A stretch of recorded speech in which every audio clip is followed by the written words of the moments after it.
ये vitamin E के capsules बड़े काम की चीज है। इसे अलग अलग तरीके से यूज करने पर आप अपनी सुंदरता को और ज्यादा बढ़ा सकते हैं। कैसे, मैं आपको बताता हूं। सबसे पहले तो विटामिन ई के कैप्सूल्स को एलोवेरा के साथ मिक्स करके हल्के हाथों से अपने चेहरे पे मसाज करने पर आपके चेहरे पे और ज्यादा ग्लो आने लगता है। दूसरा, विटामिन ई के कैप्सूल्स को नारियल तेल के साथ मिक्स करके अपनी स्कैल्प और हेयर पर लगाने से आपके हेयर चमकने लगेंगे।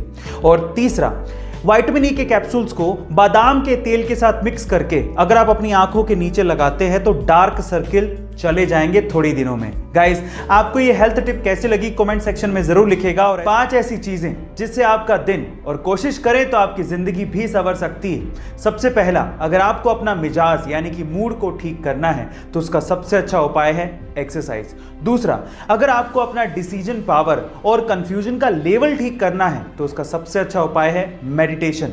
तीसरा, अगर आपको दुनिया को समझना है तो उसका सबसे अच्छा उपाय है बुक्स यानी कि किताबों को पढ़ना। चौथा, अगर आपको दूसरों की मदद करनी है तो उसका सबसे अच्छा उपाय है अपनी मदद पहले कर लें।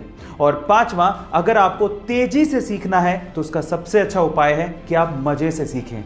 गाइस, आपको ये 5 सुझाव कैसे लगे कमेंट सेक्शन में जरूर लिखिएगा। ये घटना घटी दूसरे विश्व युद्ध के बाद, जब 1945 में जापान में एक लड़का अपने छोटे भाई की डेड बॉडी को अपनी पीठ पे लाद कर उसके अंतिम संस्कार का इंतजार कर रहा था। अपने छोटे भाई की मौत के बाद उसे रोना आ रहा था, लेकिन अपने होठों को काट कर वो अपने इमोशंस को कंट्रोल कर रहा था। तभी एक गार्ड ने उस लड़के से कहा कि तुम ये भार मुझे क्यों नहीं दे देते। तो उसके बाद जो लड़के ने जवाब दिया वो जापान में इतिहास बन गया। उस लड़के ने कहा कि ये कोई सामान नहीं है, ये मेरा भाई है।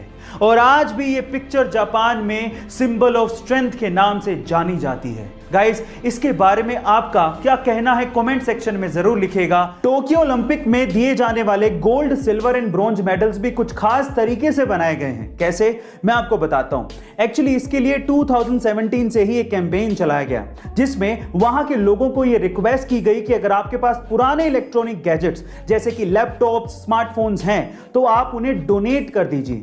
लोगों ने इसमें बढ़ चढ़ के हिस्सा लिया, जिससे 78,000 टन यानी कि लगभग 63 लाख से भी ज्यादा लैपटॉप्स एंड स्मार्टफोन्स इकट्ठे किए गए। फिर उसमें से मेटल्स को निकाला गया और उन्हें रिसाइकिल किया गया और उसके बाद इन मेडल्स को बनाया गया। इस प्रोजेक्ट को टोक्यो 2020 मेडल प्रोजेक्ट का नाम दिया गया था। गाइस, क्या इसके पहले तक की इंफॉर्मेशन आपको पता थी? और अगर नहीं पता थी तो कमेंट सेक्शन में जरूर लिखिएगा। गाइस, अगर आपको स्वस्थ और लंबा जीवन जीना है तो उसके लिए तिब्बतियों की कहावत सुनिए। तिब्बतियों के अनुसार अगर आपको हेल्दी और लॉन्ग लाइफ चाहिए तो उसके लिए आपको दिन भर में जितनी जरूरत हो उसका सिर्फ आधा ही खाना चाहिए। खाना खाने के बाद आपको दुगना यानी कि डबल घूमना चाहिए। पूरे दिन भर में 3 गुना हंसना चाहिए और हमेशा खुश रहना चाहिए। और सबसे इंपॉर्टेंट, दुनिया में हर किसी से अनगिनत प्यार करना चाहिए। अगर आप ये सारे काम करते हो तो आप हमेशा खुश रहोगे और लंबा जीवन जियोगे। गाइस, आपको तिब्बतियों की कहावत कैसी लगी कमेंट सेक्शन में जरूर लिखिएगा। और ऐसे अमेजिंग वीडियोस के लिए शेयर, सब्सक्राइब एंड लाइक। मिलते हैं अगली वीडियो में।